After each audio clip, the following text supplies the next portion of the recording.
Hey everyone, What If Fan here, bringing you another exciting part of What If Ninja in Jujutsu Kaisen.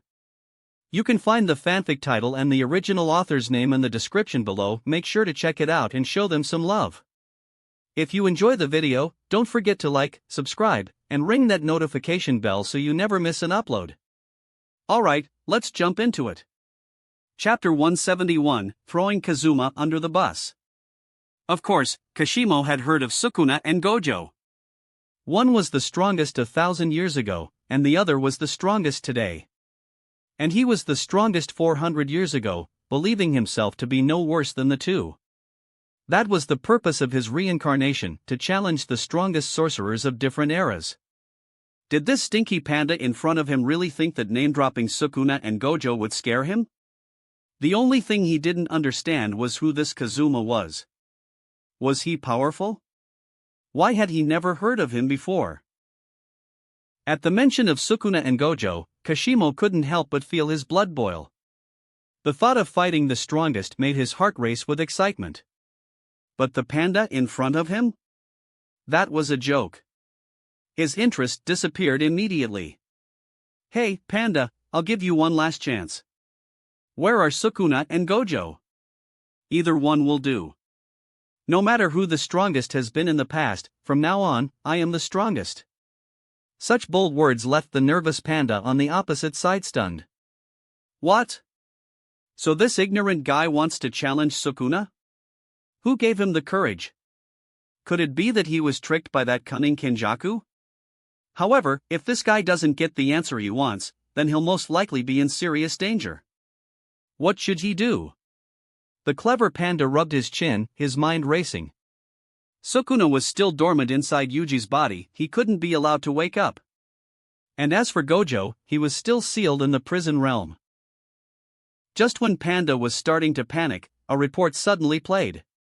Tokyo No. 1 Colony Sendai, participant Kazuma has killed the special grade cursed spirit Kurorushi and the special grade sorcerer Dhruv Lakdawala. Kazuma? When Kashimo heard the broadcast, a look of both confusion and excitement crossed his face. Wasn't that the name this panda had mentioned earlier? He hadn't expected that guy to actually have some strength. Taking down two special grade fighters alone, that was enough to qualify him as a potential rival. Wait. Suddenly, Kashimo's gaze shifted to the score panel projected by the little golden bug. As expected. He had originally been in first place, but now this guy named Kazuma had surpassed him. This damn guy. If he had encountered a special grade, there's no way he'd be in second place right now. Kashimo, who had been unstoppable 400 years ago, could not accept being ranked second, not even in a points ranking. Kazuma, awesome. Looking at the furious Kashimo, Panda's eyes flashed. Now's his chance. Placing his hands on his waist, he raised his chin slightly and gave Kashimo a smug look. Hey, bunhead, don't you want to fight the strong? My eldest brother, Kazuma, grew up with me. We're like brothers. I can take you to him. As for his strength, don't worry. He can absolutely beat you up.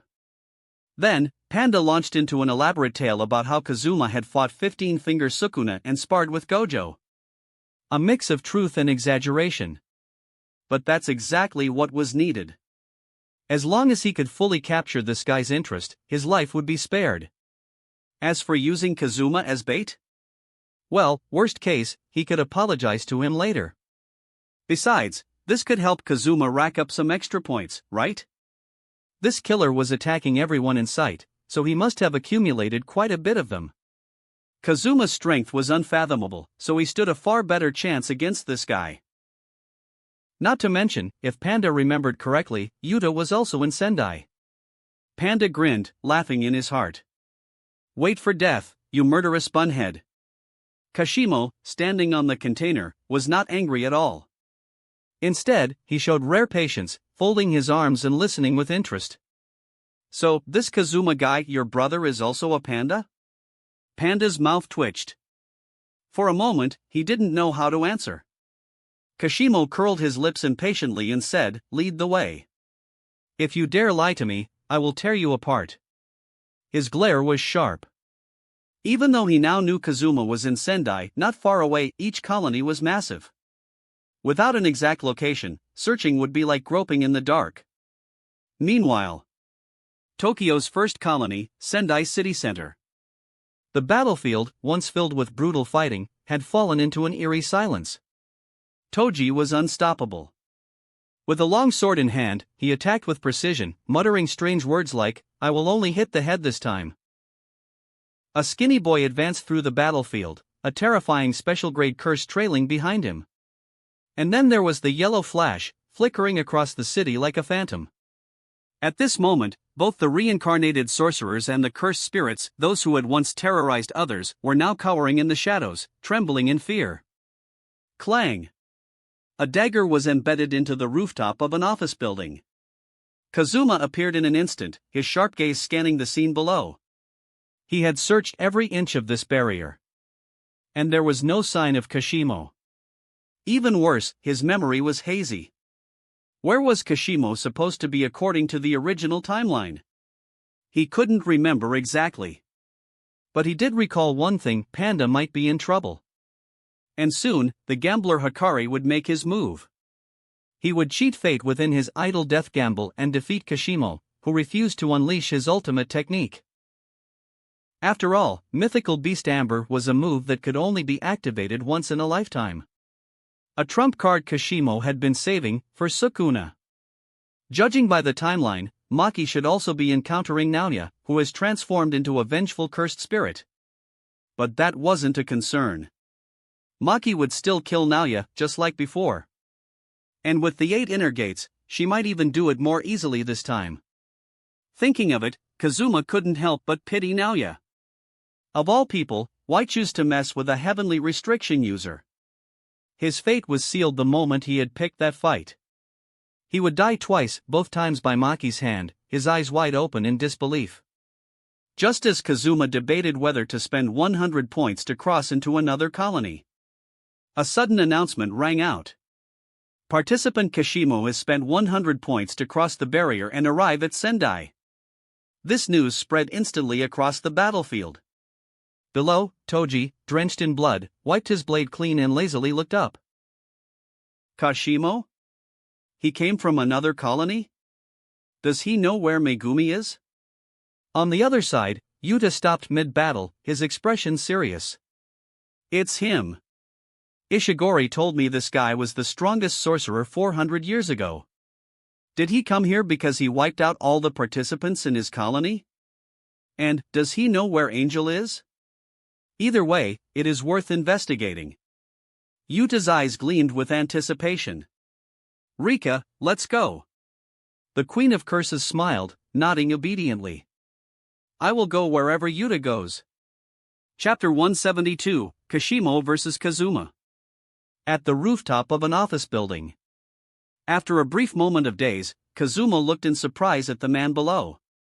There was no doubt he recognized the man instantly. What's going on? Why did Kashimo come here on his own initiative? And the one standing next to him is a panda? The plot is getting more and more unpredictable. But then he changed his mind. Isn't this better? 100 of his points can be saved in this way. And Kashimo, this big fish, actually came knocking on his own. Below, Panda stood with his hands on his hips, his big belly sticking out, enthusiastically boasting about Kazuma's achievements.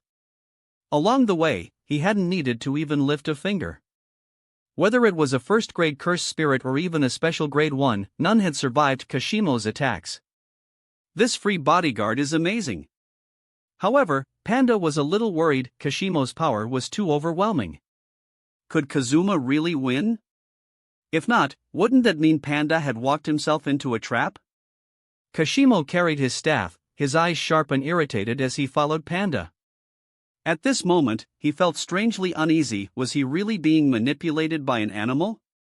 He hadn't even found his opponent yet, and he had already spent 100 points. Those points were earned by killing dozens of people. But on second thought, none of that mattered. As long as he could find Kazuma, defeat him, and take all his points. Then, he could use them to slowly track down Sukuna. Hey, where's Kazuma? I've released all my aura, why hasn't he sensed it yet? Feeling the cold, piercing gaze behind him, Panda shuddered. Just as he was about to continue bluffing, a loud voice interrupted him. Shut up! Kashimo suddenly stopped and looked up, his excitement surging. On the rooftop of a high-rise office building stood a lone figure. Strong. Absolutely strong. Just from locking eyes, Kashimo immediately came to a conclusion. Even without the other party releasing cursed energy, he couldn't mistake this feeling. Their gazes met, one from above, one from below. Even at a distance, their fighting spirits clashed. Panda also looked up curiously, his eyes lighting up.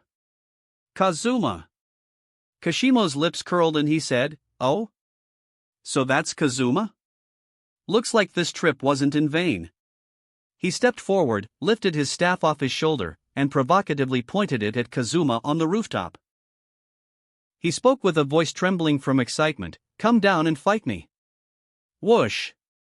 Under Kashimo's puzzled gaze, Kazuma's body suddenly twisted. He was instantly drawn into a black vortex. Ha! Did he just run away? Tisk, coward. Before he could finish the next word. Boom!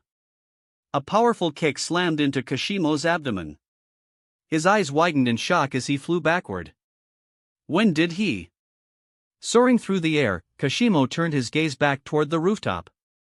In just an instant, Kazuma had moved from there to behind him? Was it that vortex just now? Kazuma looked at the airborne Kashimo and smirked. He said, "Didn't anyone teach you that it's rude to point at people with a stick?" Then, he turned toward Panda lurking behind him and said, "Tell me, how did you get mixed up with him?" Panda scratched his head awkwardly, then grinned as he started explaining. "Oh, so you're a battle fanatic." Kazuma nodded as if he had understood. Panda chuckled slyly, leaned in, and whispered, "This guy's a fat, juicy target, he's got loads of points." He spent 100 points without hesitation. I risked my life to lure him here. He's strong, sure, but he definitely can't beat you. Ha! Turns out this Panda is quite the smooth talker. In the original story, Panda had fought Kashimo to the death and ended up with only his head left. Now, he tricked the guy into being a free bodyguard, but it's fine. Even if Panda took advantage of him, bringing Kashimo here saved Kazuma 100 points. Suddenly, a flash of purple lightning streaked across the sky. Panda, who had been hiding, poked his head out and shouted, "Be careful. Let's go." Kashimo instantly appeared behind Kazuma, his electrified staff crackling as it swung straight for Kazuma's forehead. Whoosh! The staff fell like a storm, lightning following in its wake. But the scene Kashimo expected didn't unfold. His staff passed straight through Kazuma's body, hitting only the ground. Boom! The sheer force left a deep crater, lightning scorching the earth. Without even thinking, Kashimo turned and threw a powerful punch. Bang! His fist slammed hard into Kazuma's abdomen. From a distance, Panda flinched. What terrifying instincts! Even after missing his first strike, Kashimo immediately predicted Kazuma's counterattack. How many battles had this guy fought? Can Kazuma really handle this? Kashimo took advantage of the moment to pin Kazuma against a wall, his grin ferocious. You're skilled, sure, but no one's fighting instincts compare to mine, Kashimo. A voice sounded. Yeah. Ha? Kashimo's eyes suddenly widened. From the moment he had landed that punch, Kazuma had been silent. But that voice. Boom! A burst of white mist spread from Kazuma's pinned figure. Before Kashimo's shocked eyes, the Kazuma before him transformed into a wooden log. A substitution technique? Trying to play tricks on me? Get out here! Despite his frustration, Kashimo didn't let his guard down. He scanned his surroundings at high speed, blocking off any possible attack angles. Even in anger, his combat instincts remained razor-sharp. But even the strongest can be caught off guard. Whoosh! A vortex appeared out of nowhere, and a Rasengan came hurtling toward him. What? The blinding light forced Kashimo to squint. A powerful, overwhelming force struck from behind. Feeling the immense impact, Kashimo instinctively channeled all his cursed energy into defense. Boom! Like a kite with a broken string, Kashimo was sent hurtling forward. Buildings crumbled like dominoes in his wake. Concrete and steel shattered under the sheer force of the explosion. As the dust settled, only a massive crater remained. Kazuma stepped out of the vortex, clapped his hands, and smirked. Not bad. He actually managed to hit one of my countless substitutes. Chapter 173, Multiple Shadow Clone Technique. This scene was also seen by Panda, who was hiding in the corner. Huff. Panda breathed a sigh of relief and said, "What the hell, it turned out to be a fake. I was worried for nothing." But isn't Kazuma's substitution technique too outrageous?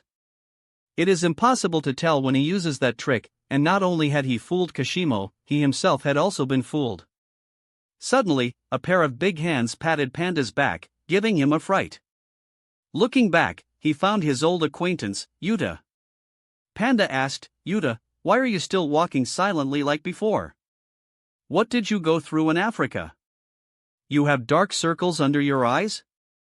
Facing Panda's complaints, Yuta's expression froze slightly, and he smiled awkwardly. "Sorry, Panda. The battle situation here, it looks like Kazuma has the upper hand." Panda said, "Well, you should have also felt the terrifying strength of that guy, right? I wonder where he came from." Yuta looked at the collapsed ruins in front of him with deep eyes and said in a deep voice, "Kashimo, the strongest sorcerer 400 years ago, never lost a battle in his life. He is at a disadvantage and probably has many unknown cards that he has yet to play. Kazuma must not let his guard down." As soon as these words came out, Panda's eyes widened and he said, "How could that guy be so important? He was actually the strongest 400 years ago? No wonder he was powerless in his hands. You know, even when fighting against a special grade sorcerer, the battle wouldn't be this one-sided." Suddenly, Yuta frowned and whispered, "He's gone." In the ruins, when the smoke and dust had all dissipated, Kashimo wasn't seen inside. Kazuma narrowed his eyes slightly. After all, he was the strongest sorcerer 400 years ago. It is not so easy to defeat him. In the original story, he became a clown when challenging Sukuna, and the mythical beast Amber that he had been holding back for a lifetime did not cause much trouble to Sukuna. After a brief exchange of blows, a web-like slash killed him. But that was because he was against Sukuna at his prime. Anyone who could withstand 2 moves against Sukuna would be considered a top-tier fighter. The most terrifying thing about this battle fanatic is that he doesn't need to use his domain at all. All normal attacks have the guaranteed hit effect of a domain, and they are accompanied by terrifying lightning. Just as Kazuma was thinking, a lightning attack compressed to the extreme tore through the air and came before him. Then, behind Kazuma, Kashimo's ferocious and crazed smile appeared. Yuta and Panda were startled at the same time. This guy actually bypassed their field of vision and got behind Kazuma. However, none of this could escape Kazuma's vision. Kashimo's eyes sparkled, and his tone was extremely excited. "I'll attack you from both sides, let's see how you dodge." Just as he finished speaking, Kazuma's eyes shifted slightly, and a black vortex suddenly appeared in front of him. The lightning, powerful enough to tear through the air, was swallowed by the vortex without a trace. Seeing this, Kashimo was both shocked and furious. He had already approached Kazuma and suddenly launched an attack. The blows rained down instantly like a violent storm. Kazuma was not to be outdone. He activated the 8 inner gates and engaged in a fierce physical duel. Bang! Bang! Bang! Gale winds blew around them, and the fluctuations of their cursed energy left deep scars on the ground. In the blink of an eye, the two had exchanged hundreds of moves. Kashimo became more and more alarmed as he fought. At first, he thought Kazuma was just skilled in cursed techniques. Even in this head-on clash, his opponent's physical prowess was not inferior to him at all. There was even a faint feeling that he was being suppressed, as if the other party hadn't even used his full strength yet. 400 years ago, even without his lightning curse technique, he could dominate everyone with just hand-to-hand combat. Thinking of this, Kashimo grew even more excited, and an unprecedented fighting spirit ignited in his eyes. Kashimo said, "I am Kashimo. I was never defeated 400 years ago. Now, I'm looking forward to this. Use all your strength to satisfy me." Kazuma's lips curled slightly and he said, "Satisfy you?" After saying this, he suddenly stopped attacking. He pulled back and began forming hand seals under Kashimo's expectant gaze. In the distance, Panda, watching from the shadows, stood up. His fur bristled and he shouted excitedly, "He's forming hand seals. Kazuma is getting serious." Yuta also widened his eyes in anticipation. Kazuma. What other techniques does he have that I've never seen before? The next second, Kazuma's voice echoed faintly. Multiple shadow clone technique. Bang! Bang! Bang! Around him, countless Kazumas appeared.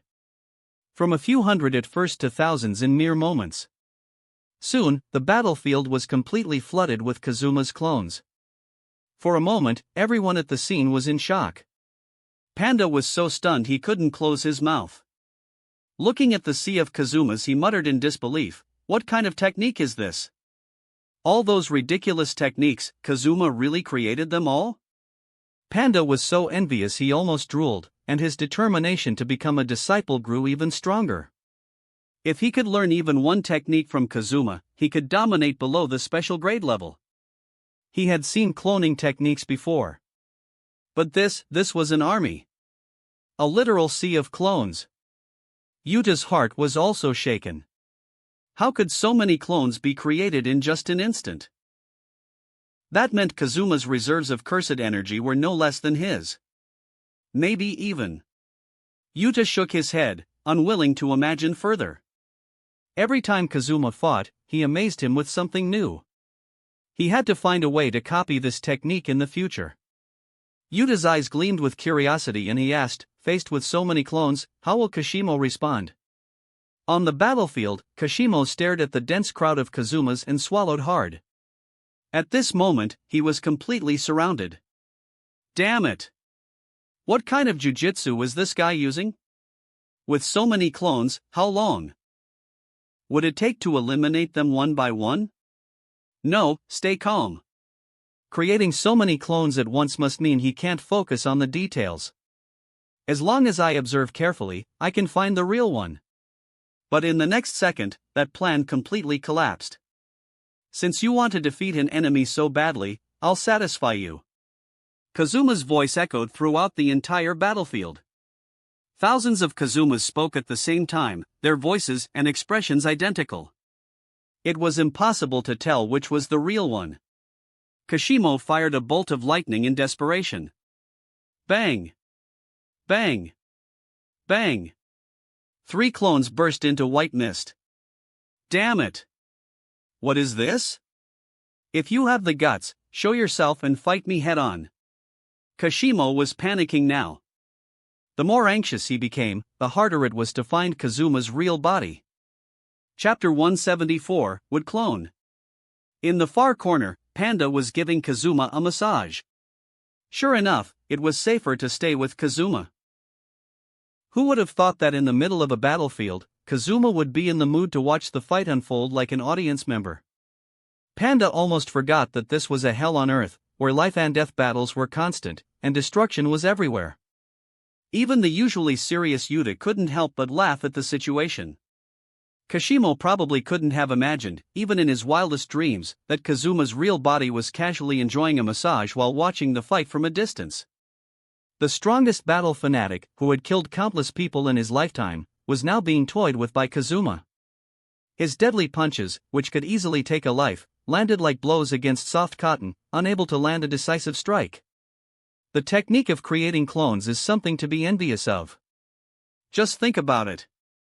Picking up takeout, dealing with annoying superiors, even making breakfast for Rika, a clone could handle all of it. It was a game changer, both in battle and in everyday life. Kazuma had no idea what Yuta and Panda were thinking. Watching Kashimo struggle against the clones, he smirked. The multiple shadow clone technique was proving extremely effective, especially against someone like Kashimo, who was strong but relied heavily on single-target attacks. For those without a domain or large-scale attacks, this was the perfect counter. With a single thought, the massive army of clones swarmed Kashimo once again. The battlefield became pure chaos. At first, Kashimo stood tall, holding his ground like a god of war. But as time passed, the relentless clones, who had no fear of death and no hesitation, continued pressing forward. Soon, Kashimo found himself struggling. Attacks came from every angle, striking from the most unexpected directions. His body was already covered in wounds. Huff! Huff! Huff! Kashimo's chest heaved as he panted heavily. His eyes burned with rage as he glared at the army of clones surrounding him. Where is the real body? Where is that guy's real body? He had deliberately exposed weaknesses multiple times, taking risks in an attempt to lure Kazuma's real body out. But this bastard remained completely composed, never falling for the bait. He's strong. Not just in power, but in mentality, far beyond any opponent he had ever faced before. The more he thought about it, the more infuriated he became. At this rate, he would be worn down due to exhaustion. He had options to break free, but he was reluctant to use them. Mythical Beast Amber, a trump card that could only be used once in a lifetime. He had been saving it for 400 years, for his fight against Sukuna. Yet, deep down, doubt had begun creeping in. Who is stronger, Kazuma or Sukuna? Hand over your points, and I'll spare your life. Suddenly, the clones stopped attacking. Kashimo froze. What puzzled him wasn't the demand for his points. It was where the voice had come from. His sharp instincts quickly identified the direction of the sound. Through a small gap, he spotted 3 figures sitting in the corner, 2 people and a panda. Panda, as smug as ever, was watching the show with clear amusement. But what made Kashimo's blood boil was Kazuma. There was no mistaking it, that was his real body. He had been watching the whole time. All this time, while Kashimo had been fighting desperately, Kazuma had never even been among the clones. Was he nothing more than a clown for his entertainment? The realization hit him like a truck. Veins bulged on his forehead as his rage erupted. Damn it! Bastard! I'll tear you to pieces. Kashimo's face twisted into fury, his composure completely shattered. His eyes darted between Kazuma, Panda, and Yuta, burning with vengeance. I will remember you 3. If I ever get the chance. Yuta blinked in confusion, pointing at himself. Why am I included in this? He was holding back his laughter. But if this guy wanted trouble, Yuta certainly wouldn't back down from a challenge. Kazuma was about to respond when Kashimo suddenly burst into crazed laughter. What the hell? Did he make him so mad that he lost it? Ha ha ha. You must be from Jujutsu High, huh? You want my points? I won't give them to you. I'd rather hand them over to that stitched-up bastard than let you have them. Summoning a small golden bug, Kashimo prepared to transfer his points. If he couldn't beat Kazuma, he could at least ruin his plan. Maybe, just maybe, this would lure someone else into the fight, giving him the perfect chance for a counterattack. He didn't become the strongest 400 years ago by being reckless. The crazed laughter was all part of his act. Sure enough, the next moment, a firm hand grabbed his wrist. Kazuma's voice whispered in his ear. You have hit a dead end. Kashimo grinned wickedly. Really? Die. Sizzle. A violent surge of lightning exploded, slamming Kazuma to the ground. Ha! Experience always wins. Kashimo sneered, his grin stretching ear to ear. The satisfaction of revenge was exhilarating. Bang! Bang! Bang! His fists pounded Kazuma like a relentless storm, purple lightning illuminating the sky. In the far corner, Panda blinked. Did he just start beating up another fake one? Wasn't he the strongest 400 years ago? Is his eyesight failing? Twice in a row, he had been tricked by the substitution technique. Even an old lady crossing the street had better awareness. Panda silently complained. But Yuta, ever observant, noticed something different. His gaze sharpened as he watched the battlefield. This clone was different from the previous ones. A regular clone should have already disappeared under Kashimo's attacks. But this one was holding up. It wasn't just stronger, it even had an almost identical presence. Even the cursed energy it emitted was indistinguishable from Kazuma's own. If he were in Kashimo's place, he would have been fooled too. What a terrifying ability. And from what Yuji had mentioned before, Kazuma had a genjutsu called Tsukuyomi. Could this even affect someone like Gojo? Yuta's admiration for Kazuma kept rising. Kazuma's vision was too sharp. Even in Kashimo's fake laughter, he had spotted the deception. To be cautious, he had used would clone a far superior version of the standard shadow clone. Unlike a regular shadow clone, the would clone carried more power and was almost indistinguishable from the original. Kazuma smirked. Watching Kashimo pound away at the fake, he raised a single finger. Snap! With a crisp sound, every clone on the battlefield vanished into white smoke. Including the one Kashimo had been attacking. Kashimo stared on in disbelief. Chapter 175, 3 Tsukuyomis. How is this possible? Another fake?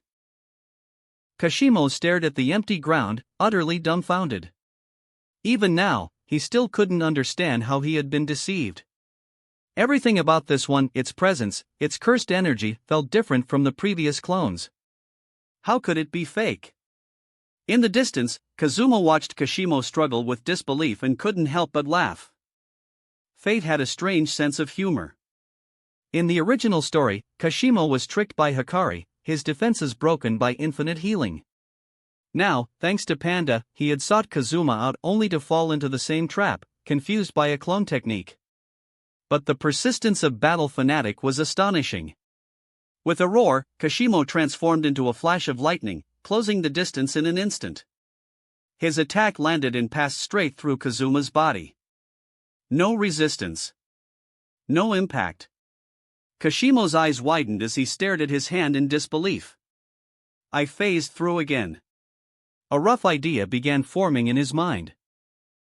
Every time his attack passed through Kazuma, the latter never retaliated in that moment. Could it be that this cursed technique required complete passivity? Once he launches an attack, he will lose this invincible state? A cold grin spread across Kashimo's face. Every cursed technique has a flaw. Once I figure out its mechanism, it loses its threat completely. But just as he spoke, Kazuma vanished. Immediately, the vortex around Kashimo flickered erratically. Kashimo unleashed a wild surge of lightning, striking toward the center. Come out! Stop playing games! Suddenly, a whirlpool appeared right in front of him. Kazuma stepped out, reaching toward him. Kashimo's eyes narrowed as he sneered. Still trying this trick? You fooled me twice, do you think I'll fall for it again? Let me guess. Where is your real body hiding? He was certain that this clone was just a distraction, drawing his attention. The real Kazuma must be lurking in the shadows, waiting for the perfect opportunity to strike. But then... darkness. Kazuma's fingers curled into a claw, seizing Kashimo's head with a firm grip. Kazuma said, unfortunately, this time, it's real. From the sidelines, Panda snickered, congrats. You picked the wrong guy again. Kashimo's pupils shrank. What? This one's real? Why did it have to be real this time? I was tricked again. Lightning crackled in his palm as he desperately struggled, but Kazuma simply patted his head. Still steaming, brother? Before Kashimo could react, Kazuma tightened his grip and pulled him into the Kamui dimension. As the two vanished into the vortex, Yuta abruptly stood up, staring in shock. Is this even possible? Is this a domain? It can actually pull an enemy into the vortex itself? Panda scratched its head, equally confused. At first, he was worried Kashimo was the strongest from 400 years ago. Would Kazuma struggle to win? But the result was completely unexpected. This wasn't even a fight. It was like an adult beating up a 3-year-old. Kashimo never even touched Kazuma's real body. He had only managed to destroy clones. But no matter what, the outcome was clear. Kashimo had been dragged into the mysterious vortex. And thanks to Panda's involvement, Kazuma got to enjoy an easy victory. So, by extension, Panda equals Kazuma. Call it rounding off. Whoosh! A vortex appeared, and Kazuma casually clapped his hands as he stepped out. Yuta and Panda immediately rushed forward, eyeing the swirling black vortex behind him. What's the situation? Where's Kashimo? At least his body should be left, right? Panda cracked his knuckles, ready for action. That damn bun-headed guy had beaten him up before. Now it was payback time. Kazuma waved his hand, and thump! Kashimo collapsed onto the ground, his face pale. Cough. Clutching his throat, he gagged, vomiting gastric acid. His chest heaved as he desperately sucked in fresh air. Yuta and Panda exchanged glances. Their mouths twitched. What just happened? In less than a minute, Kashimo became like this? What the hell did Kazuma do in there? Yuta couldn't figure it out. Panda, still wary of Kashimo, leaned in and whispered, I bet Kazuma hit him with Tsukuyomi a few times. Otherwise, he wouldn't be in this miserable state. Tsukuyomi? Yuta's expression froze. He had heard that name before. Just what kind of cursed technique was it? Was it really as terrifying as everyone claimed? Panda grinned and said, wanna give it a try? Kazuma could show you firsthand. Yuta said, let's just forget it. Kazuma, watching the exchange, was speechless. He hadn't expected Panda to understand him so well. Because, in truth, he had used Tsukuyomi on Kashimo. 3 times in fact. Kashimo had endured 3 consecutive Tsukuyomis before finally surrendering his points. Kazuma now glanced at the weakened Kashimo, still on his knees. Kazuma said, feeling obedient now? Wouldn't it have been easier to hand over the points earlier? Kashimo struggled to his feet, his eyes filled with disbelief. He asked, who is stronger, you or Sukuna? He had never imagined that Kazuma would possess such a terrifying trump card. If Tsukuyomi had been used on him from the start, there wouldn't even have been a fight. If Sukuna was stronger than Kazuma, then perhaps there was no point in challenging him at all. When the gap is too great, no amount of combat skill can make up for it. Before Kazuma could answer, Panda chimed in, Sukuna is nothing. Kazuma can kill him in 100 different ways. Even the guy next to me can take him down in minutes. Yuta's mouth twitched as he rubbed his head with a shy smile. Can you please stop dragging me into your exaggerations? He was confident in his strength, but he had never fought Sukuna before. The king of curses from 1,000 years ago was surely not that simple. Kashimo scoffed at Panda like he was trash. He finally understood that Kazuma and Yuta were truly top-tier sorcerers. The only one running their mouth was this damn Panda. Maybe he needed to see for himself. Kashimo said, I'll help you find Angel. But if Sukuna appears, I get to fight him. Kazuma sighed and said, are people really in such a rush to die? Yuta's eyes lit up and he said, in that case, let's split up and search for Angel. Having someone as powerful as Kashimo on their side would surely speed things up. The day Gojo will be unsealed is drawing near. Chapter 176, Kazuma, don't put your trust in Tenjin. Kazuma and I will go to other colonies separately.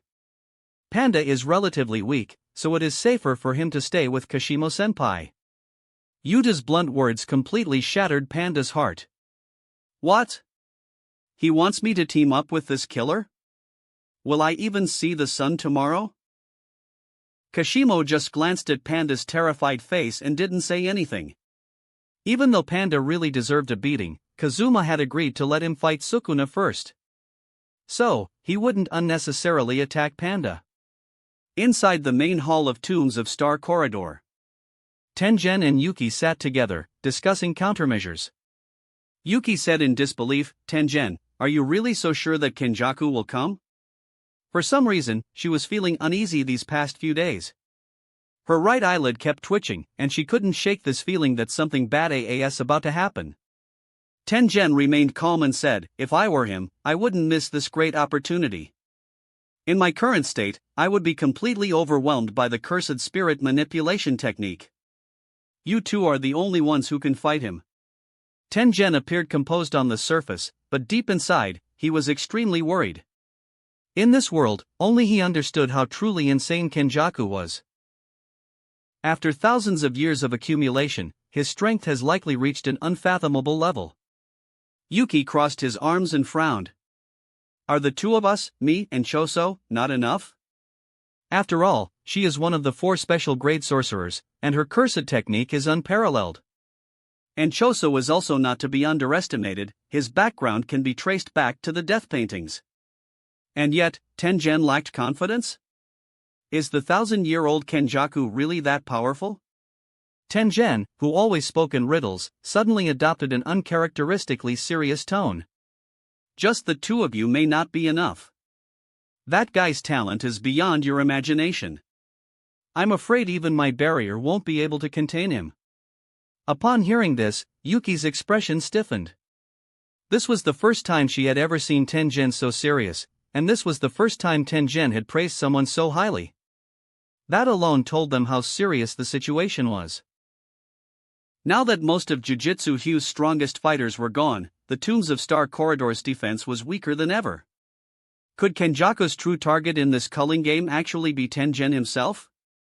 Tengen saw the two of them fall silent and continued, "So, listen to my plan. First, a 2-on-1 fight isn't ideal against Kenjaku, who can summon cursed spirits for assistance. So, we must fully understand his technique. Choso, you're the best candidate for that, you can test him with all your strength." Tengen glanced at Choso's unreadable expression, then turned to him and said, "Next, you will fight Kenjaku at full force. With your strength, you can definitely force him to open his domain. And if he dares to expand his domain inside Tombs of Star Corridor, I will be able to break it. At that moment, Nozomi will enter the burnout state. During that window, with your full power, you'll definitely be able to kill him." Yuki fell into deep thought. If it were up to her, she would have simply charged in and fought Kenjaku head-on. No matter how strong Kenjaku was, Yuki had absolute confidence in herself. At worst, she could exchange her life for Kenjaku's using the imaginary mass black hole technique. But Tengen's plan actually seemed plausible. Even though she disliked Tengen's cryptic nature, she had to admit the man was the originator of the Jujutsu world and an expert in strategy. However, Yuki pointed at Choso and said, "If we let him test Kenjaku's technique, he'll probably die, right?" Before Tengen could reply, Choso spoke firmly, "As long as I can kill that beast, I'll do anything." He had long wanted to grind that bastard who played with his brother's lives. But he wasn't strong enough to avenge them. Now, this opportunity was presented right in front of him. How could he hesitate? Even if it meant sacrificing his own life, he would walk straight ahead. His only regret was that he wouldn't get to see his younger brother, Yuji, again. After making up his mind, Choso held up a single finger and declared, "I have only one request, I must be the one to kill Kenjaku." Yuki chuckled and said, "I'll do my best." Tengen nodded in satisfaction and said softly, "The one who killed people in Shibuya is already dead. If you survive this, live on as Yuji's brother. Now, let's just wait quietly." Before he could finish, bang! The doors were kicked open. In an instant, Choso and Yuki snapped their heads toward the entrance. "What a lousy place, it's like a damn maze." Jogo grumbled as he strolled inside, followed by Hanami and the others. "The 4 disaster curses? Weren't you sent by Kazuma to the culling game?" Tengen looked at Jogo and the others, his expression turning cautious. Previously, because Kazuma had summoned the 4 of them, his barrier had no defenses against them. But now, that wasn't the case. Jogo casually took a puff from his pipe, looking incredibly satisfied. Ahem. Under Kazuma's desperate request, I generously agreed to pass on a message. Hearing this, Yuki and Tengen exchanged skeptical glances. Kazuma, begging?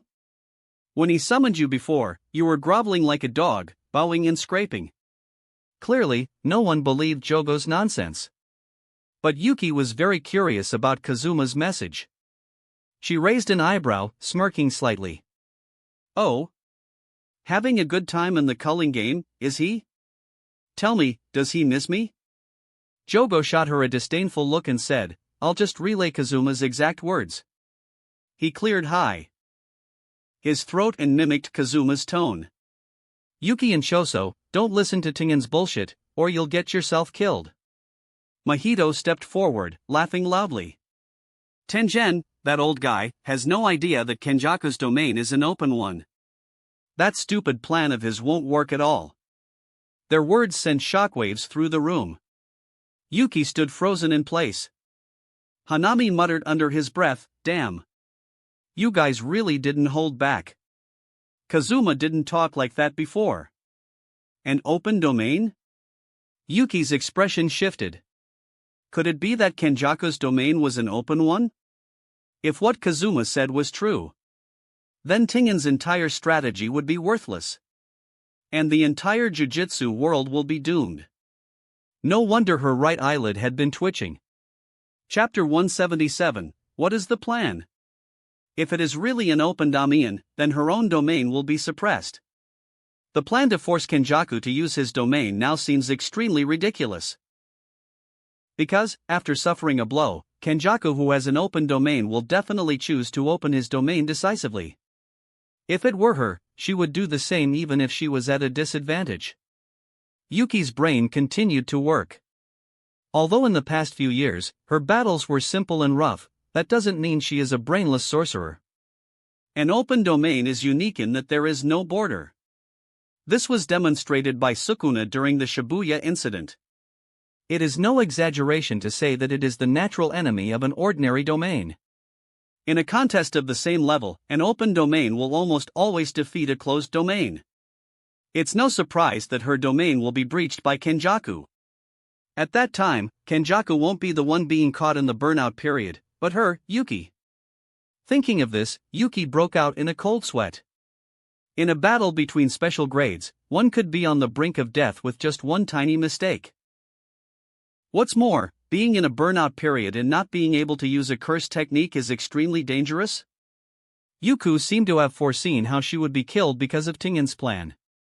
If Tengen cannot destroy the open domain, then Choso, who was standing by, was also extremely shocked. Although he didn't know what an open domain was, judging from the expressions of Tengen and Yuki, they were clearly in great trouble. He is not afraid of death, and he can even sacrifice himself for his brother Yuji without hesitation. But all this must be based on meaningful premises. If Tengen can't do anything about the open domain, then his attempt to gamble with his life will be meaningless. Jogo and a few others who were standing by saw them fall into deep thought and watched with great interest. As one of the 4 disaster curses, Jogo had heard Kenjaku mention Tengen during their cooperation. Tengen is said to be the founder of the world of Jujutsu and an omniscient prophet, but from what he saw so far, he is not that great. Kazuma just said a few words, and the brains of the 3 people including Tengen were almost about to explode. Oh, I always thought you guys in Jujutsu High were not that smart. It turns out I was right. No wonder you were always being led by the nose by Kenjaku. To put it bluntly, it's like playing around in circles. Facing the ridicule from Jogo, Tengen felt a little depressed and took a deep breath. This feeling of being out of control made him very uncomfortable. This had never happened in thousands of years. Jogo, can you prove that what you said is true? Or is it possible that you have somehow escaped from Kazuma's control? Did Kazuma ask you to convey this sentence, or did you weave it yourself to achieve some kind of conspiracy? If I remember correctly, you and Kenjaku were accomplices before, right? Jogo sneered in his heart. Is this old guy even hearing what he is saying right now? He still has the nerve to call him a cursed spirit? Who looks more monstrous? Jogo's group or Tengen? Jogo even wished that he could break free from Kazuma's control so that he could immediately go to the city and kill all those disgusting humans, thus creating a world with only cursed spirits. However, all this is just fantasy. In the Edo Tensei state, he knew better than anyone that there was no chance of escaping Kazuma's control. Any action against Kazuma's will is forbidden. He, one of the 4 disaster curses, is being controlled. If this wasn't an opportunity to beat up Kenjaku, he would never have come. Jogo became more angry as he thought about it, and said impatiently, "My words have been conveyed to you. Whether you believe it or not, I don't care." Jogo even hoped that these fools would not believe Kazuma's words and fight Kenjaku with a stupid plan. Later on, it would be the best time for the 4 disaster curses to teach Kenjaku a lesson. But on second thought, what if these people all die in the end? What if Kazuma feels that they had not done the job well, and uses Tsukuyami a few times on them? Facing Jogo's answer, Tengen narrowed his eyes slightly, as if he had made some kind of decision, and looked at Yuki and Choso. Tengen said, "Regardless of whether it is true or not, it is indeed necessary to pay attention to such reminders. I didn't think of the possibility of Kenjaku having an open domain. It was my negligence, but I still think it is more appropriate to carry out the original plan. Even assuming that the domain controlled by Kenjaku is an open one, I still have the confidence to destroy that domain." As the undisputed master of barrier techniques in the world of Jujutsu, Tengen had absolute confidence in his abilities. Even if it is an open domain that he has never seen before, he believed that he can quickly analyze and dismantle it. The only change is that the time required may increase from the original 10 seconds to about 1 minute. But this shouldn't be a problem for Yuki and Choso. And most importantly, it is impossible to confirm whether what Jogo and the others said is true. Ahem. Hearing Tengen's words, Jogo was stunned. What? 4 eyes, didn't you understand what I said? Even after being warned, the stupid bastard still wants to die as planned? Was it afraid that he would fail to kill Yuki? What a suspicious, stupid old fellow. Jogo cursed in his heart. Mahito touched the stitches on his face and sighed helplessly. Tengen's meaning was very simple: he doesn't trust them and wants proof. But how can they come up with a proof? Even their behavior is strictly restricted, so how can they prove that they don't have any malicious intentions? But none of this matters. Judging from Kazuma's tone before, they just need to persuade and save Yuki. As for Tengen's life or death, it's none of their business. Thinking of this, Mahito's eyes lit up. Judging from the woman's attitude just now, she obviously trusts Kazuma more. In this case, why not be simple and rough and let her make a choice? Mahito smiled slightly and said, "Yuki, do you believe in Kazuma or Tengen?" Yuki came out of her thinking state. If what Kazuma said was true, then according to Tengen's plan, she really couldn't think of a way to win. But if Kenjaku does not have an open domain, she may miss the opportunity to kill him. Does she have to choose between her own life and the chance to kill Kenjaku? In other words, is there any need to choose between Tengen and Kazuma? Of course, she would trust Kazuma and save her life. She is usually abroad, but there are still many places she wants to visit that she hasn't checked out yet. How can she accept dying so hastily? However, before she could answer, suddenly, a loud roar was heard throughout the tombs of Star Corridor. Along with the earthquake-like tremor, an extremely familiar voice echoed out. "Master Tengen, I am here to visit you. Your residence is so hidden that it took me so long to find it." Kenjaku's provocative words instantly reached everyone's eardrums. Tengen suddenly raised his head, his expression no longer maintaining the calmness he had before. He said solemnly, "The barrier was destroyed so quickly?" It seems that over the past 1,000 years, Kenjaku's attainments in barrier techniques have become infinitely close to his. Tengen looked at Choso with a determined look and said, "Follow the original plan, please trust me." Chapter 178, Kenjaku appears. Kenjaku had arrived too suddenly, and there was no time to discuss other plans. After a brief hesitation, Choso took a step forward, leaving only one sentence. "I still stand by the same thing." My death is okay, but that beast, Kenjaku, should be killed. No matter what method. Looking at Choso passing by him, Jogo narrowed his eyes and cursed inwardly. Idiot. Neither he nor Hanami had any favorable impression of Choso. In the Shibuya incident, his reckless behavior indirectly caused Hanamiya's death. But now, because of that nonsense brotherhood, why is he risking his life? How stupid and ridiculous can he be? Tengen continued to look at Yuki, whose face was uncertain, and said in a deep voice, I know you are wavering, but it does not affect our ultimate goal. Even if it's an open domain, I am still confident that I can destroy it within a minute. You can freely choose your strategy in the next battle. Yuki crossed her arms and pouted, it's just a small Kenjaku, look how scared you are, old man. Maybe I can deal with him by myself. Tengen's intentions were very clear, letting her make her own choice in the next battle. Should she follow Tengen's plan or trust Kazuma? She already had the answer in her heart. Yuki looked at the 4 disaster curses, who were watching the show. She said, hey, you guys have finished spreading the message, right? What are you still doing here? Go back and help Kazuma with his work. She was very annoyed by these guys who had been watching the fun from the beginning. But now that everything has been said and done, why aren't they leaving? Do they want to stay and help her tie up Kenjaku? That shouldn't be possible. After all, before this, Kenjaku was in the same group as them. Jogo smiled excitedly and said, how can working for Kazuma be as fun as beating up Kenjaku? After these words were spoken, Yuki and Tengen both stood there in a daze. What did he just say? He wants to join them in dealing with Kenjaku? Looking at the almost uncontrollable excitement on the faces of Jogo and the others behind him, Yuki's lips twitched. This expression. It doesn't seem like they are acting. But on second thought, since Kazuma could summon them, he could naturally use thunderous means to force them to do things that go against their conscience. Thinking of this, Yuki almost couldn't help laughing out loud. The tense mood was relieved a little. As expected of Kenjaku, he was letting former friends fight against each other. Yuki wondered what kind of expression Kenjaku would show when facing the disaster curses.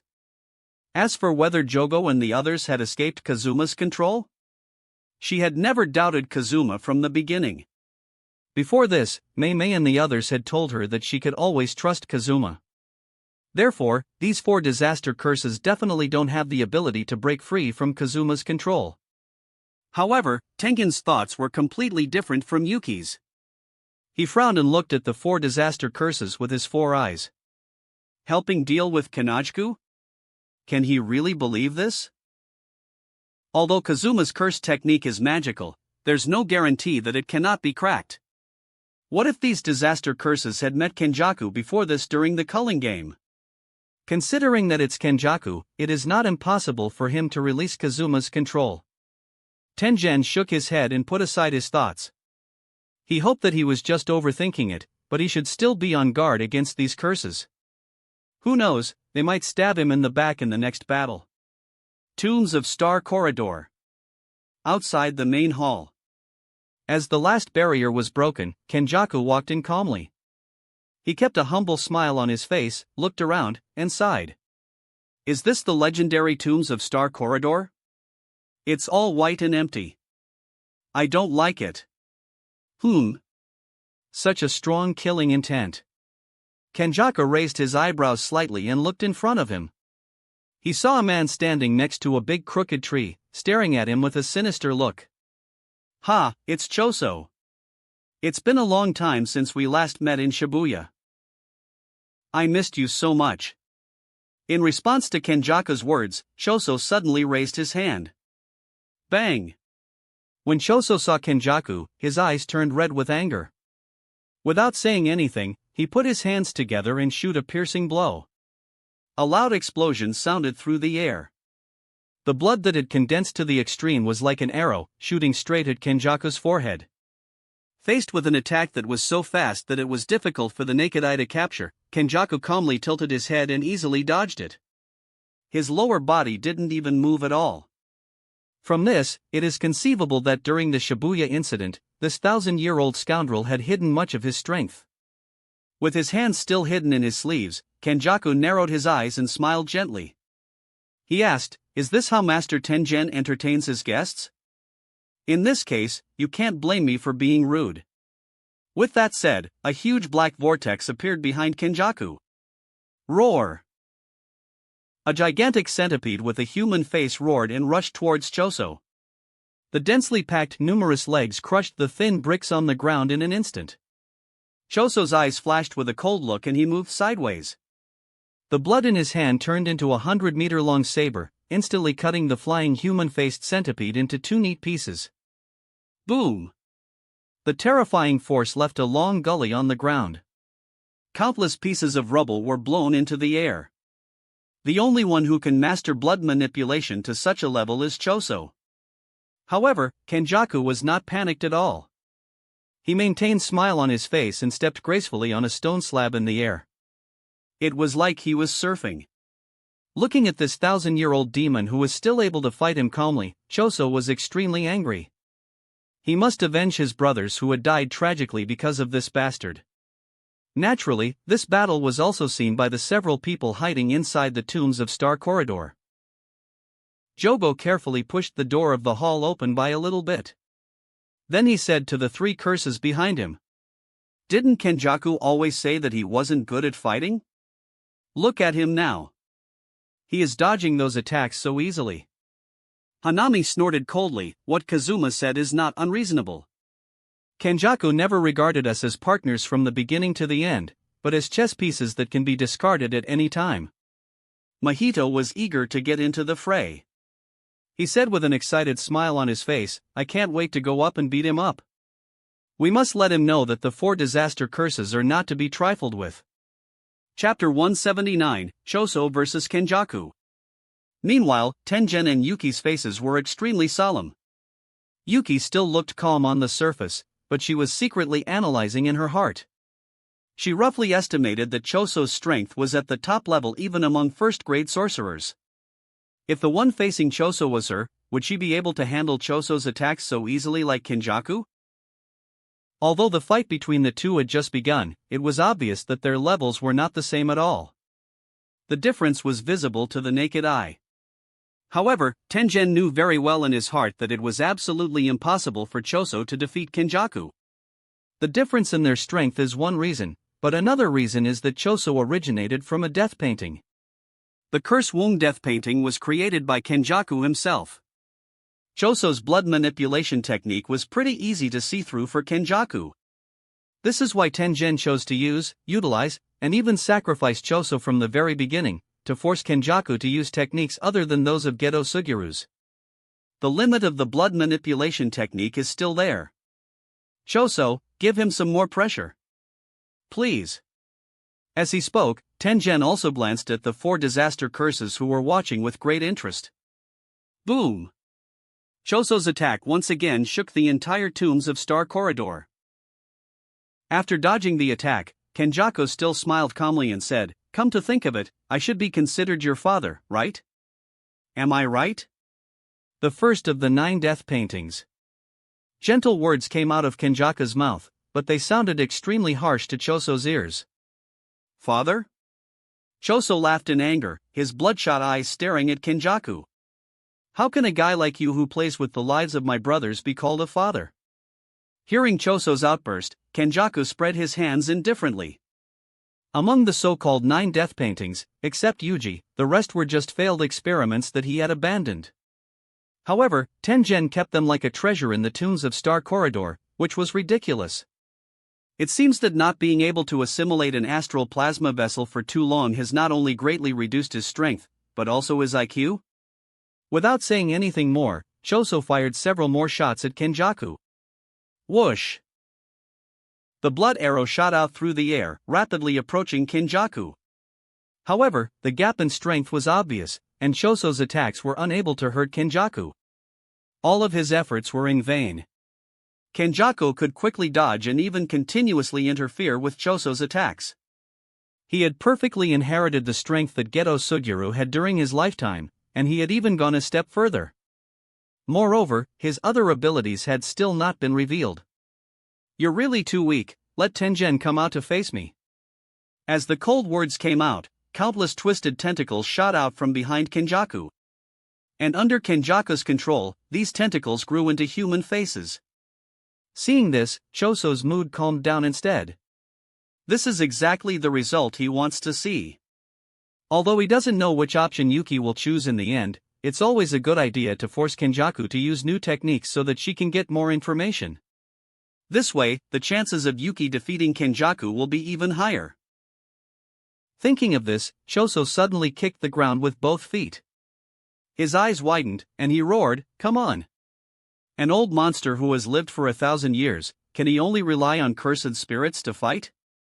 The compressed blood drop that had been prepared in advance suddenly flew out from Choso's hand. Supernova! Boom! The blood drops were splashed forward and exploded instantly, blasting the attacking human-faced tentacles into powder. However, the 1,000-year-old Kenjaku wasn't panicked. Instead, he used the blood curtain formed by the explosion of Choso's technique to quietly circle around Choso's side. The next second. Bang! A powerful elbow strike hit Choso's chest, and the strong impact made him lose his balance. The fist that he had swung out instinctively was easily dodged by Kenjaku by tilting his head. A second elbow strike from the side hit Choso's cheek. The physical attacks left Choso powerless to fight back for a while. Bang! A fist filled with cursed energy blasted Choso away, and blood splattered in the air. Choso decisively dug his 5 fingers into the ground, leaving a long scratch, and only then was he able to stop himself. Kenjaku, confident of victory, smiled triumphantly and was about to pursue Choso relentlessly. But he found that something was off. Choso slowly raised his hand and revealed a ferocious smile. What's going on? A bad premonition made Kenjaku stop decisively, and then his eyes widened. Unexpectedly, a walnut-sized ball of blood appeared behind him. The next second, a violent explosion sounded throughout the tombs of Star Corridor. The explosion of the blood core splashed blood all over the air, covering the entire area. Looking at his masterpiece in front of him, Choso wiped the blood from the corner of his mouth and breathed a sigh of relief. This was his unique skill that he had created in the heat of the moment while he was being beaten just now. He had quietly left a time bomb for counterattack beside him. Even Kenjaku should be facing some trouble at this point. However, the next second, an unpleasant applause sounded. The blood mist dissipated, and Kenjaku appeared before his eyes, intact. A cursed spirit with only half of its body left after being blown up stood in front of him. Kenjaku casually discarded the broken skin of the cursed spirit and said coldly, "Not bad. You are so stubborn. You actually learned to use dirty tricks. You are much better than your 2 dead brothers. You bastard." Choso clenched his fists and stared at Kenjaku. He knew that Kenjaku was talking about his brothers, Eso and Kechizu. Kenjaku said, "Instead of insulting me, you should worry more about your dear brother Yuji, he is a much greater threat than me." Choso roared, "Nonsense! All this strife was definitely not caused by Yuji. In actuality, a bastard like you who is worse than a beast is the true cause of all this mess." After saying that, another blood arrow pierced through the air. Kenjaku sighed helplessly, looking as if he had suffered a great injustice. This time, he did not choose to dodge, but used his 5 fingers to actually extinguish the blood arrow that was attacking him. Then he sarcastically said, "Your blood-piercing ability is indeed powerful, but to me it is just a water arrow shot by a child when playing. I can't even feel any pain." Choso ignored Kenjaku's words and continued to gather himself. However, his eyes suddenly widened, and he found that his feet were actually locked by the centipede-cursed spirit. It seems that he had underestimated the cunningness of this 1,000-year-old demon. Kenjaku actually took advantage of the moment when he was distracted by his talk. He silently released the centipede-cursed spirit from underground to approach him. Moreover, every word he said was enough to touch his heart deeply. The dangerous thing about Kenjaku was not his combat power but his strategy and planning. His intelligence far exceeds his strength. Before Choso could break free, Kenjaku's fist had already hit Choso's face hard. The heavy blow caused Choso's face to twist horribly. Looking at Choso, who had fainted temporarily on the ground, Kenjaku glanced at the gate beside him and sneered. Tengen, no matter what, you are an old fellow who has lived for 1,000 years. Isn't it too low of you to send this kind of rubbish to test me? With his strength, he can't even force me to use high-level cursed techniques. My fists are the greatest gift I can give him. Now that Gojo has been sealed, and Kazuma has entered the culling game, there is no major threat to him. No matter how powerful Kazuma is, it is impossible for him to clear the game in just one day. Therefore, although Kazuma usually disrupts his plans, the general happenings were still under his control. The initiative is on his side. If he is not mistaken, the person hiding behind the gate should be Yuki, right? This special grade sorcerer is Tengen's final trump card. Chapter 180, Reborn Choso.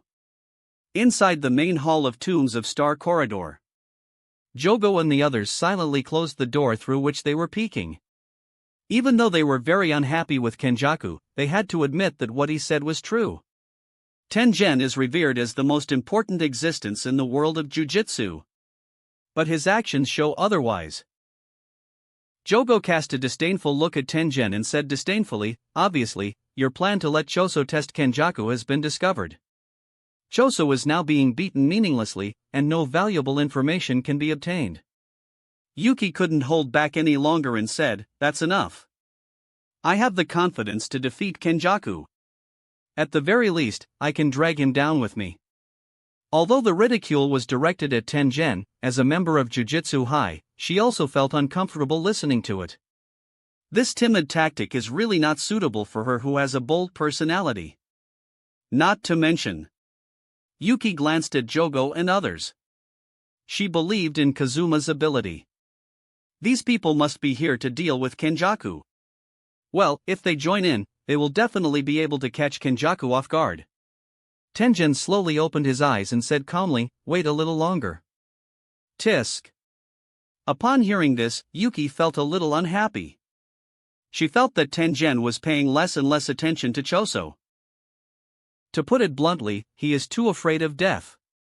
Even if he is good at planning, can he really win against Kenjaku with such a mentality? Although Choso is a product of failure, his hidden potential should not be underestimated. With the strength of a first-grade sorcerer, he is already at the top in the Jujutsu world. Choso's powerful cursed energy output and blood manipulation technique makes him a formidable force. Nanami and Mei Mei are the goals that students have been pursuing. However, there is an unbridgeable gap between first-grade and special-grade sorcerer. Back to the battlefield. Choso was still not giving up. His blurred vision gradually revealed the figures of Yuji and his brothers. In a trance, 3 hands appeared behind him, and a constant stream of power was being injected into his body. An extreme anger seemed to break through the shackles in his body. Every cell in his body was cheering. As long as he remains as a death painting, he will never be able to escape from Kenjaku's grip. But now, he has given up this identity, and from now on, he will live only for his brother. Choso jumped up, and the vortex-like ball of blood in his hand condensed rapidly. Kenjaku in the distance looked at the bloated figure in astonishment. It was as if Choso had been reborn. Kenjaku could vaguely feel that the reason Choso was reborn was because of the power of his spirit. During the Shibuya incident, when he used this body to meet Gojo, he unexpectedly had an uncontrollable strong reaction. So at that time, he had thought that the power of the body was stronger than that of the soul. But now, Choso gave him a big surprise. He had a hunch that if he could thoroughly understand the mystery of the body and soul, he would be able to make further progress. The reborn Choso's blood was flowing out even more quickly. However, Kenjaku just stood there without caring. He had once lived as Kamo Noritoshi, and was extremely familiar with the core secrets of the blood manipulation technique. The initial speed of this technique is its fastest speed. As long as he dodges the first attack, there will be no more threat. Thinking of this, Kenjaku's body suddenly flipped backwards, and the blood arrow almost brushed past his scalp. The next second, a fog that confused his vision suddenly appeared around the venue. Choso knew that Kenjaku had done this by using a cursed spirit. In that case, he can use tracking to deal with it. He raised his hand and swept it across the air, drawing an arc. Then, an arrow quickly circled around the surroundings, and then shot towards Kenjaku in the fog as if it had arrows. You can still track me? Seeing this scene, even the calm and composed Kenjaku couldn't help but sigh. Thinking of it, for the first time, an excited smile appeared on his face. It's really eye-opening. Is this still the failed experiment he had abandoned back then? It's really amazing. Although he said this, Kenjaku's movements did not stop at all. A huge eyeless owl suddenly soared into the sky and sitting on it was Kenjaku. The blood arrow drew a strange arc in the air, as if it had a navigation system, and quickly chased after Kenjaku in the air. The extremely sharp arrow pierced through the owl-cursed spirit without any hindrance. Without his mount, the Kenjaku could only fall from the air.